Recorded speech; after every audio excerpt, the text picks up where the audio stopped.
a gente fala de todos os assuntos e a gente volta, infelizmente, a tratar da questão das maternidades. A Fundação de Apoio ao Hospital das Clínicas da Universidade Federal de Goiás é a que cuida exatamente da administração desses hospitais. E a gente quer saber como é que está essa situação, porque o atendimento eletivo, aquele que não é de urgência e emergência, ele já foi suspenso já tem um bom tempo. Mas a gente recebe aqui informações, inclusive, a gente acabou de ler aqui, mães denunciando faltas de materiais básicos, por exemplo, até luvas, máscaras, essas coisas todas, né? As mães estão apavoradas com essa situação toda. E a denúncia que a gente recebeu é de uma mãe de um recém-nascido que está internado lá na maternidade Dona Iris. Quem vai falar com a gente sobre isso é a Lucilene Souza, ela é diretora executiva da Fundac, que está aqui com a gente. Diretora, tudo bem? Boa tarde, seja bem-vinda. Boa tarde, Jadeval, e eu quero cumprimentar a todos que nos acompanham.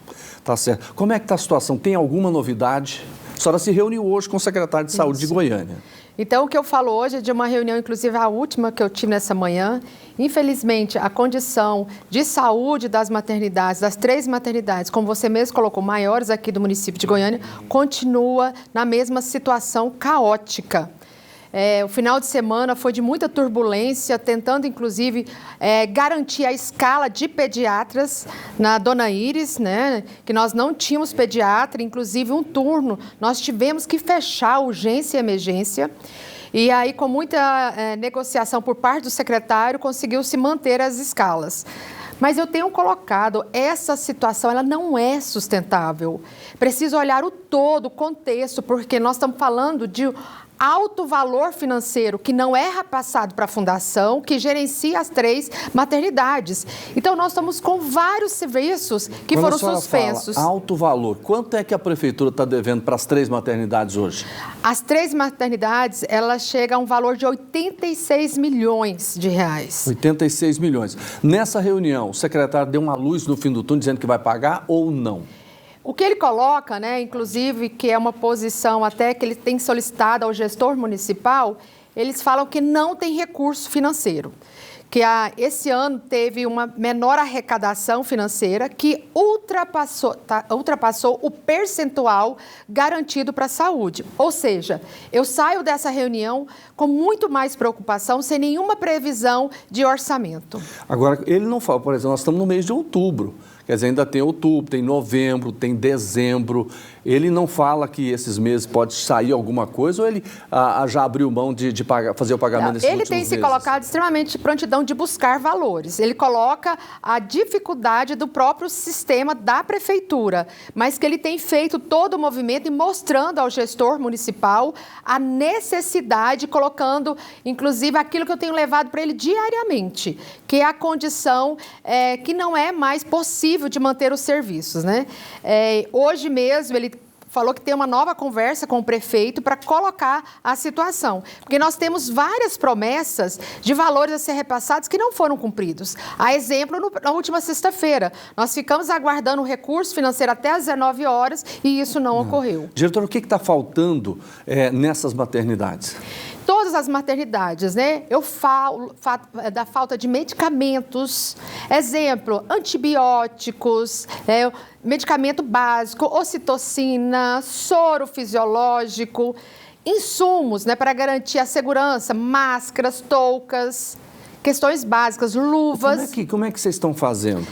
Como que eu consegui até hoje manter, né? Eu quero colocar muito papel que os próprios gestores das maternidades e a Fundação têm assumido, de buscar empréstimos na rede. Né? Até na rede estadual, muitas vezes de instituições privadas que têm atendido nosso pedido. Só que chegou a um limite disso. Porque as próprias empresas, quando elas emprestam, ela quer o retorno desses insumos, né? E quando a senhora fala numa situação caótica, nós estamos falando do atendimento eletivo, que aquilo não é considerado de urgência e emergência. Mas isso vai chegar a atingir, ou já está atingindo a urgência e emergência? A nossa luta diária é para que isso não aconteça, porque falar de urgência e emergência é algo que tem que ser fechado pelo Conselho de Medicina, assim como a posição do Ministério, né? E nós temos feito uma força-tarefa para que isso não ocorra. Nós não podemos fechar as portas do serviço, embora as condições são até insalubres de atendimento, né? Como eu disse, na sexta-feira eu tive que fechar a urgência e emergência um turno, porque eu não tinha pediatras. Quer dizer, é uma luta diária, né? Uma luta diária. E eu, assim, a todo momento eu me pergunto, né? Como que o poder público não olha para essa condição? Assim, a população, eu estou pedindo socorro para a população. Nós precisamos garantir o serviço. E os diretores, toda a sua equipe do hospital, né, que tem trabalhado sobre uma atenção diária, tem feito o máximo. Diretora, tem uma decisão judicial que, inclusive, bloqueia as contas da Secretaria Municipal de Saúde, por todo dinheiro que chegar lá tem que ser repassado para vocês. Não tá chegando nada. E assim, até é importante colocar a posição que o Ministério Público tem assumido, né? Nós temos promotorias específicas para trabalhar com a área da saúde. E desde o ano passado, quando a gente começou todo esse estresse que eu falo, né, essa situação financeira extremamente caótica, ele entrou nessa discussão, nesse debate. E aí, esse ano, agora em agosto, saiu o bloqueio das contas da Prefeitura, nem é da Secretaria. É da Prefeitura. Da Prefeitura. Mas, assim, ele não resguarda somente as maternidades, outros serviços também que vocês têm visto aí, que também estão parados. E eles estão à espera da liberação desse recurso. Inclusive, a todo momento, todos os dias quase, o Ministério Público tem acompanhado, solicitado urgência desse repasse financeiro. Nesse caso aí, não é um crime de responsabilidade do poder público? Assim, eu acho que todo o judiciário ele pode julgar a situação. O que eu posso relatar aqui de forma muito clara é que a Fundação ela tem honrado o seu compromisso no sentido de tentar manter um pouco daquilo, mas que é obrigação do município. Ele tem essa responsabilidade. O que eu ouvi hoje até foi um pouco assustador, dizendo assim que foi erro de planejamento, que gestões anteriores não observar qual é a capacidade orçamentária do município. Então, esses contratos não deveriam ter sido assinados. Mas como, né, ao longo de tantos anos que nós já temos esses contratos, de repente, falar dessa forma ao final de uma gestão? Eu acho que isso tem que ser tudo considerado para uma ampla discussão. Então, onde eu estou pedindo muito apoio dos parlamentares, apoio do Estado, a promotoria que tem sido muito parceiro, os conselhos.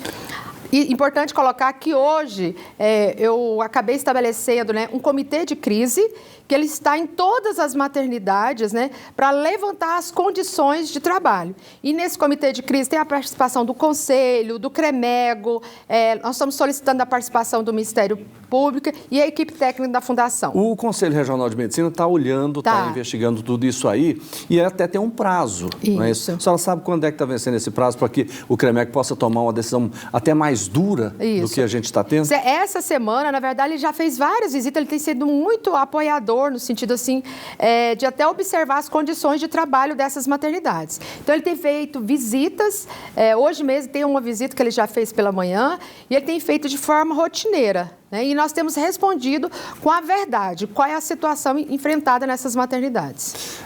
Diretora, a gente vai continuar acompanhando e a gente agradece muito a participação, a gentileza de nos atender. E é claro que é uma situação dramática, mas a gente vai continuar tendo novidades. Por favor, nos informe, a gente tem um interesse em repassar essa informação para a população. Muito obrigado pela participação. Eu que agradeço. Eu falo que eu não quero alarmar a população, mas eu tenho que colocar a realidade, a situação, né, e tudo que nós temos feito, a Universidade Federal de Goiás, os apoiadores, para que essa situação se reverta e o gestor municipal ele arca com as suas responsabilidades, né? Um absurdo realmente o que está acontecendo. Muito obrigado.